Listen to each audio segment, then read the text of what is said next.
Happy Halloween! We are only a little bit late.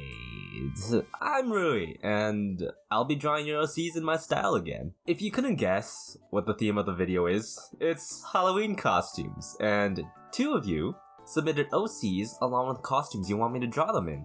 So that's exactly what I'm doing. I hope everyone got some nice candies and chocolates. And without further ado, let's get right into it. The first OC is submitted by Ebony, and it's a Splatoon-inspired OC. I've never played Splatoon, but they have these cute squid characters called Inklings, and I will definitely check out the game someday. Ebony also submitted a costume for her, and it is a skin for Mercy, I believe, in a game called Overwatch. I've never played this either, but the cinematics are really cool and free to watch on YouTube. Now, we already covered my standards for coloring and shading in the previous video, so instead I'll focus more on the specific details of this piece. If you want to have more of these details or see more of the process, more often than not, I'll be doing them live here on YouTube and on Twitch. Aside from doing art, I also play games, I program, and do all sorts of other things too. I'm a variety content creator, after all. Back to the OC, the best place to start is to analyze what we're doing and what I'm going to emphasize. What catches my attention with the Inkling is her purple hair, or pinkish hair, and the confident face that she has. Ebony also asked for a winking face and a wave, so I will factor those parts in as well. The OC is no trouble, but the costume for Mercy's design is more troublesome. There's a lot of small attributes and details, and when you see a witch design, you tend to think of the stereotypical witch with the broom and the hat. For this particular iteration of OCs, composition is something I'm not too worried about. So instead, I have to think of something else that can emphasize her hat a little bit. Thinking about the position as well as the wave, I wanted an off-balance center of gravity. Having an off-balance center of gravity, it'll add to the posing and make it seem a lot more normal or dynamic, whichever way you want to consider it. Therefore, I positioned the Inkling so that she's leaning alongside the broom. That way, I can also angle the witch hat in a cross direction away from the broom, allowing me to emphasize it a lot more. Finally, what stands out to me is the look of the flames Mercy has on her design.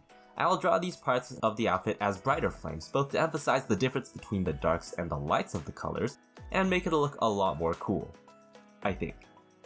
Finally, the wings on Mercy's design make sense because she fits the role of an angel in the game. She's a healer. It doesn't make too much sense to emphasize it because the subject is the OC, and with the lack of space as well, I'll be making the wings drawn a lot smaller. I struggled a lot with making this posing work, and I decided to make the broom look big in order to contrast the smaller details on the figure. I also decided where to put the darks and lights the best I could, and determined what I had was the result. Mercy's skin is also very subtle when it comes to colors, so color picking while maintaining her distinct outfit was also a little difficult. That and because I'm still pushing myself for some time. The hair is most definitely the thing I want the brightest, at least to your eyes, so I did my best to make it work. As we carry along, you can see me struggle a little bit in the speed paint about the colors. I may have good color theory, but just testing out random colors and making it seem like it works was the best way to do it with the variety of colors that Mercy has. I figured it would also be the best way to complement the pink in order to have dark shadows be blue or purple. And it turned out decently well, so I'm not complaining about what I did. As with my signature style, putting in halftones to add a bit of texture is always fun.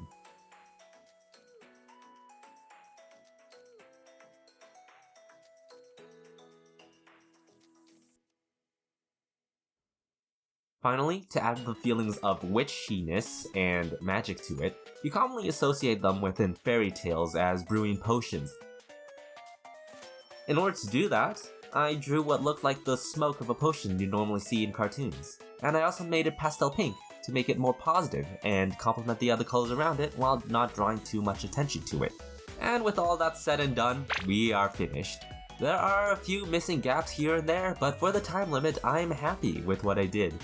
In retrospect though, I would definitely work on the fire next time, as I think it would make it a lot more sharper and help emphasize the details. I think some of the shadows on the clothing definitely could be more cel shaded too. The posing could also use some work as well.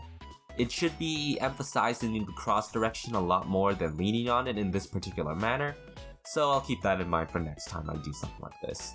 Also, the shadows are a bit weird, but it's fine. Can't be perfect at everything after all. The second OC is submitted by Kazuki. She submitted her base design and also her design in the outfit of Mitsuri from Demon Slayer. Also, Demon Slayer is a great anime. I'm a Ufotable fan, or UFO Table, whichever way you want to pronounce it. So I watch them a lot. Also watch Fate, it's great. The animation is peak for all of their works. Anyways, I wanted to have some form of posing for the OC, so I began by sketching the pose over and over and over again without using a reference. Contrary to what I said in the previous video. I gave up, and I decided to use a 3D model. Kazuki said she wanted her OC holding an Apple pen, so that's what I did as well. Fun fact about this piece, by the way, it took me 2 whole hours to get the eyes done. Not because I was slow, but the fact that chat was distracting me. I blame you guys. It's your problem, not mine. It ain't me, fam. It's you. 2 things to note about the OC. 1, they have darker skin, and 2, they have curly hair. I'm not familiar with drawing dark-skinned characters. Not with the colors, but with the shading. Because when you're shading darker-skinned characters with darker tones, how you shade them is a little different to how you shade someone with lighter skin. Also because I'm playing around with a lot more saturated colors that aren't necessarily part of how you normally would shade them, it's a little bit awkward. The same goes for curly hair.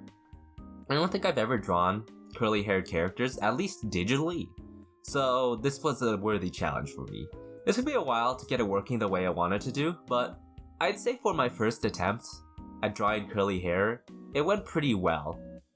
Of course, I think it could be a lot better, especially because I'm using such brighter colors. The line art gets a little more emphasized a lot more, so there's definitely much more room for improvement. Also, please feel free to put some advice in the comments, by the way, about this. I would be more than willing to learn. What was really interesting was rendering the hair though. I did not want to keep Mitsuri's pastel hair as I prefer more saturated colors, so the way I did it here was to make shadows a lot more saturated, as well as adding another glow layer and then brushing it with some light pink. I also went with the purple shading on the darker side as well. I made the hair look a little bit like candy, but it's the spirit of Halloween and it's fun. To follow what I was doing earlier, I also used a dark purple shadow for the skin, and I think it looked pretty well. Rendering the chest area was also a really interesting process to go through. Firstly, when someone is wearing a kimono, the chest area does not actually work like that.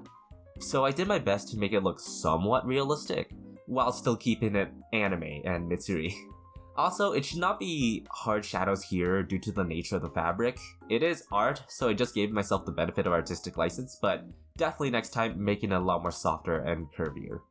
I am really happy with how the clothes rendered out though, it ended up really nice. If you are wondering about how I did the flowers though, the flowers are actually rendered on a separate layer from the base clothing. By using a multiply layer palette, a nice shadow is created over top the clothes and the flower pattern as well. That way I'm able to separate the two of them and correct anything without worrying about the base pattern below. After adding a few finishing touches on the face, as well as a quick background, it is what I would consider done. It is very pretty, and I'm definitely more confident in my abilities to render clothing. But once again, I can't be perfect. But still, good job for me! Unfortunately, with the placement of the OC, the end pose did not work out as well as I intended, but it is still a solid piece of work. I definitely could fix up the shadows because I have no idea how the shading ended up looking like that. The shadows should not be on this side, it's not the other way around. It's like, what the hell is going on? I missed out on the halftones on the OC herself. I spent way too much time on the OC and I ended up forgetting to do halftones. But I was thinking it would be better for me to move on to other projects at this point. Speaking of other projects, I have my art commissions open. If you want to check them out, I will have the links in the description below. I do a variety of things, so feel free to check them out. Wink wink nudge nudge. If you would like to submit your OC for these videos as well, the link to the Discord server is also there. The guidelines have been posted in the channel, so follow them and you will be good. Just be aware, the Discord's over 16. Overall, I'm really happy. with how these turned out. I only did 2 of these, as I really did not have time to do more. I am a university student, and I gotta get a good job. But, if you would like to support me in the best way you can, please follow my other socials as well. All of those links are also in the description. And maybe I could do this a lot more, if I had more free time. I am also really sorry that this video is late. I was not planning on releasing it in December, but finals and studying and a lot of assignments came up, so that was on me. I promise the next one will be a lot sooner, and hopefully before Christmas. Unless I get distracted by a certain game, like my favorite game of all time. Anyways, come by to my streams, and I will see you all again. Peace guys, have a good one.